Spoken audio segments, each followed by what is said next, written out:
7 steps to fix a relationship. My name is Coach Adrian, and I thank you for tuning in to Happily Committed. We are here to provide you with tips and tools to help make your relationship great. I was recently asked about how to fix a relationship, and I wanted to do a video to take you through a 7-step process to help you move along in the right direction. Of course, I don't know what is wrong with your specific relationship. And so these are going to be pretty generic steps to help you start to solve the issues that you're facing.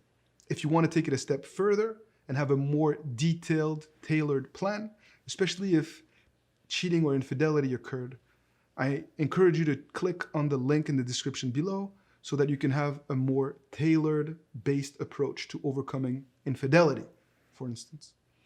But if, let's say that you're not trying to overcome infidelity and they're just issues, the relationship is not what it used to be, and you want to make it great, what should you do? Well, step 1 is to take a step back and to identify the actual problems and issues that are plaguing your relationship. If you don't know what the issues are, how can we expect to overcome them? And this may be a little bit trickier than you think. And I encourage you to take a pen and a piece of paper and to start to write down, perhaps even in bullet point format, the most challenging, pressing issues that you face as a couple. Take your time. Don't do this in one sitting. Give it some thought and make sure that you gain clarity so that you know what issues you need to address first. Step 2 is to identify what role you have played personally in the issues that you've identified. And so it's very important for you to be honest and to put your ego aside and really try to identify what your shortcomings are and what you are responsible for. This won't work if you're not willing to be humble and if you're not willing to be honest. So I highly encourage you to do both. To take it a step further, I invite you to put yourself in your partner's shoes and to look at these issues from their perspective.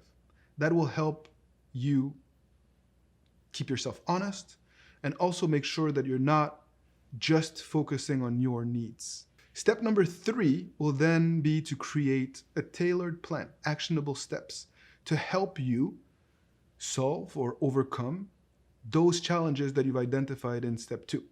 You understand what your role is, and now you can start to take practical, actionable steps to fix these shortcomings in order to then have a change in your relationship or your marriage. These need to be actionable, practical steps where you know what you have to do, how you are going to do it, and when you're going to go about doing this. This takes discipline, but most things in life that are worth it take discipline.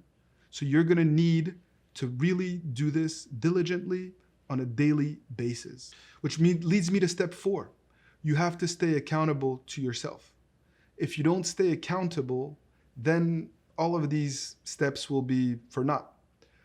Ultimately, once you start to make progress and you start to build better habits through this action plan that you've developed, you need to make sure that you have weekly check-ins, just to make sure that you're continuing to nurture those positive habits that you've set out to achieve.